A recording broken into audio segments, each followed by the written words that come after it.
warahmatullahi wabarakatuh dan selamat pagi. Batu dan air. Anda biasa tengok batu tak? Batu dia punya kejadian macam mana kejadian batu tu. Batu ni dia keras. Okey, batu ni keras. Dan kalau kita ketuk memang keras lah batu ni. Digunakan untuk buat bangunan, buat jalan raya. Jadi batu ni keras. Bagaimana pula kejadian air yang kita buat mandi hari-hari, kita buat minum, kita buat ambil air semayang, kan, dan sebagainya. Okey, batu dan air. Batu ni keras, air tu sifat dia lembut. Okey, apakah perumpamaan yang boleh kita bawakan dengan air dan batu ni? Okey, air ni dia lembut, umpama zikir yang lembut. Okey, zikir ni lembut je. Kita selalu berzikir kan, lembut je rasa dia.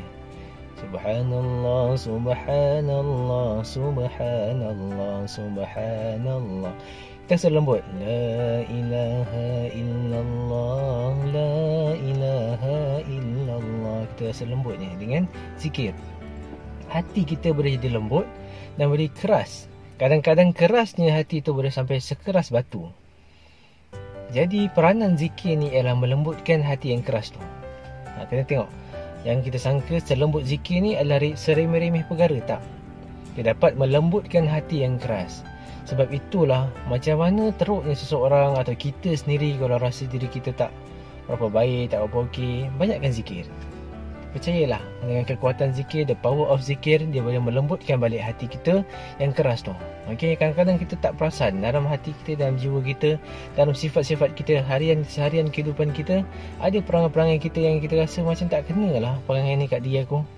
Dia nak ubahkan dia dengan zikir. Perbanyakkan zikir. Pilihlah zikir-zikir yang anda suka.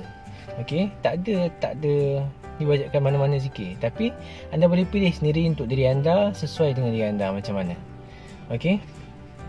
Batu yang keras, air yang lembut, dua kejadian amat berbeza.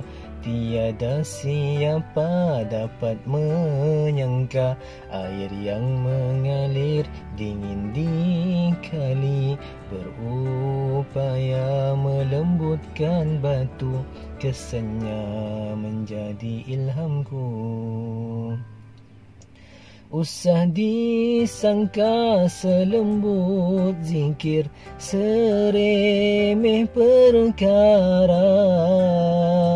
Kalimah la ilaha illallah berupaya menggegar hati, mengalun manusia ke kaki kebenaran, menggegar dunia.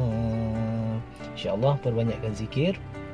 Moga-moga dengan zikir itu jadi asbab untuk kita berubah ke arah kebaikan. Wallahu a'lam bissawab. Assalamualaikum.